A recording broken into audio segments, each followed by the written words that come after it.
જય શ્રી કૃષ્ણ મિત્રો, આજે આપણે વાત કરવી છે શેઠ સંગાળશાની. દાનવીર અંગરાજ કર્ણ સ્વર્ગમાં ગયા અને પછી એમનું ભવ્ય સ્વાગત કરવામાં આવ્યું. જ્યારે તે જમવાનો સમય થયો ત્યારે અંગરાજ કર્ણને થાળીમાં સુવર્ણના ટુકડા પીરસવામાં આવ્યા. જ્યારે અન્ય લોકોને અન્ન પીરસવામાં આવ્યું. કર્ણે દેવરાજ ઇન્દ્રને પૂછ્યું કે ઇન્દ્રદેવ, મારી થાળીમાં અન્નના ટુકડા કેમ પીરસવામાં આવ્યા? એટલે ઇન્દ્રદેવે કહ્યું, અંગરાજ, તમે હંમેશા પૃથ્વી ઉપર સુવર્ણનું જ દાન કર્યું છે, સોનાનું જ દાન કર્યું છે, એટલે તમને અન્નની થાળીમાં સુવર્ણ પીરસવામાં આવ્યું છે. ત્યારે અંગરાજ કર્ણ બોલે છે કે દેવરાજ ઇન્દ્ર, મને હવે પૃથ્વી ઉપર જન્મ લેવાની આજ્ઞા આપો અને મારે મૃત્યુલોકમાં એટલે કે કળયુગના ખોળી એટલે શેઠ સંગાળશા સ્વરૂપે જન્મ ધારણ કરે છે. શેઠ સંગાળશા અને તેમના પત્ની સંગાવતી સદાવ્રત ચલાવે છે. સમાજના દરેક વર્ગના લોકોને બંને જણા જમાડે છે. ધમધોકાર સદાવ્રત ચાલે છે. ગમે એવો દુકાળ પડે પણ શેઠ સંગાળશાના અન્નના ભંડાર ખૂટતા નથી. દૂર દૂરથી લોકો ભોજન કરવા આવે છે. બધી વાતે સુખ હોવા છતાંય શેઠ સંગાળશાને એક શેર માટીની ખોટ હતી.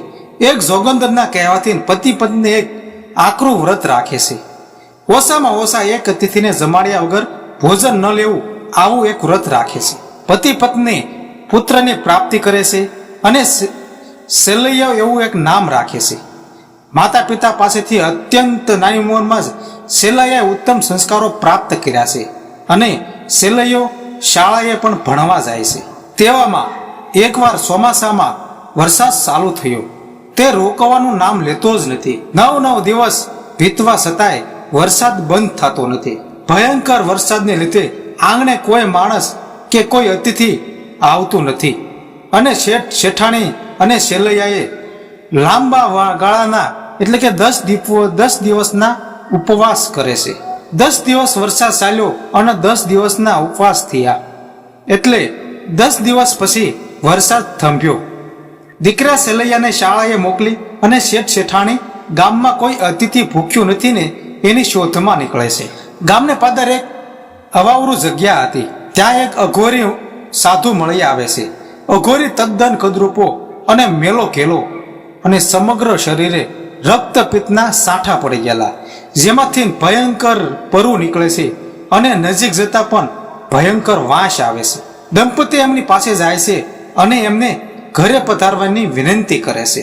પણ અઘોરી કહે છે કે તમે મારી માંગણીઓ પૂરી નહીં કરી શકો. વણિક દંપતી ખૂબ જ આગ્રહથી પરાને ઘરે લઈ જાય છે અને તેમને હૂંફવાળા પાણી સ્નાન કરાવે છે. પરુથી નીતરતા એના ઘા સાફ કરે છે. સારા વસ્ત્રો પહેરાવે છે અને સુંદર આસને બેસાડીને અનેક વાનગીઓ ભરેલો થાળ તેમને જમવા મોર મૂકે છે. જેવો થાળ જમવા મોર મૂકે છે અને ગુસ્સે થઈને અતિથિ થાળને ઠોકરાવી દે છે અને કહે છે, અમે અઘોરી પદના સાધુ સેવી, અમને તો રાંધેલું માંસ ખાવા જોઈએ. આ સાંભળીને વણિક દંપતી અસંપમાં પડી ગયા. હરતપરત થઈ જાય છે.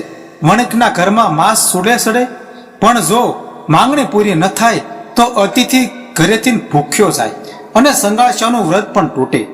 આખરે ખાટકીને ત્યાં જઈને તાબડતોડ સંગાળશા માંસનો પ્રબંધ કરે છે અને સંગાવતી 32 પકવાનો બનાવતી રાણી પણ આજે માંસ ચૂલે સડાવે છે અને રાંધે છે.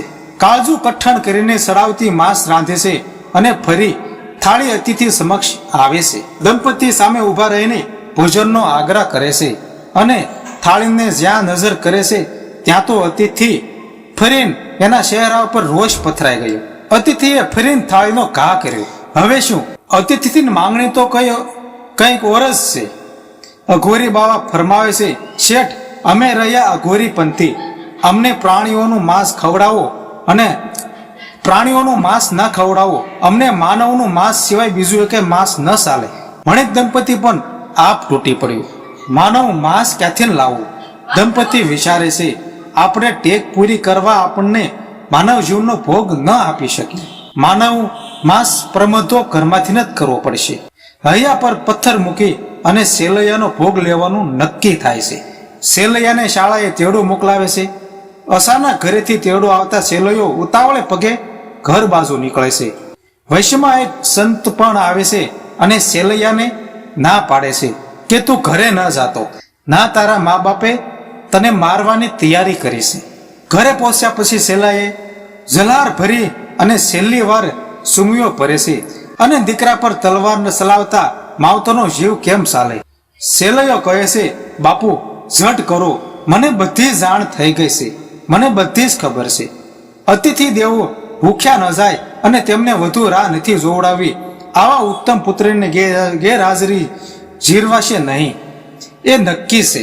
આથી અતિથિના ચાલ્યા ગયા બાદ સેલૈયાનું કાપેલ માથું ખોળામાં લઈને પતિ પત્ની પણ જીવનો અંત આણવાનું નક્કી કરે છે.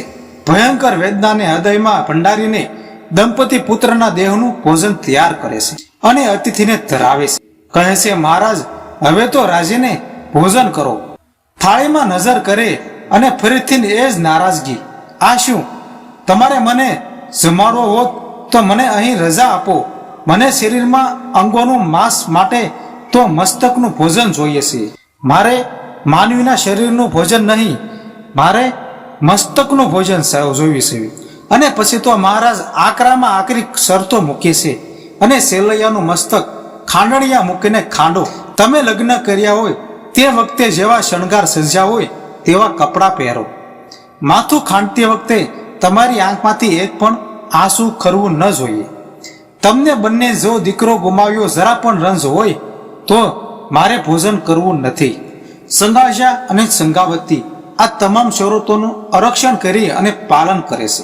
ખાંડણિયામાં માથું ખાંડતી વખતે પતિ પત્ની પોતાના વાલછોયા દીકરાને યાદ કરીને હાલડું ગાય છે અને સેલૈયાનું માથું ખાંડતા જાય છે. પછી તો સેલૈયાના મસ્તકનું ભોજન થાળીમાં આવે છે અને આખરે મહારાજ ભોજન કરવા તૈયાર થાય છે.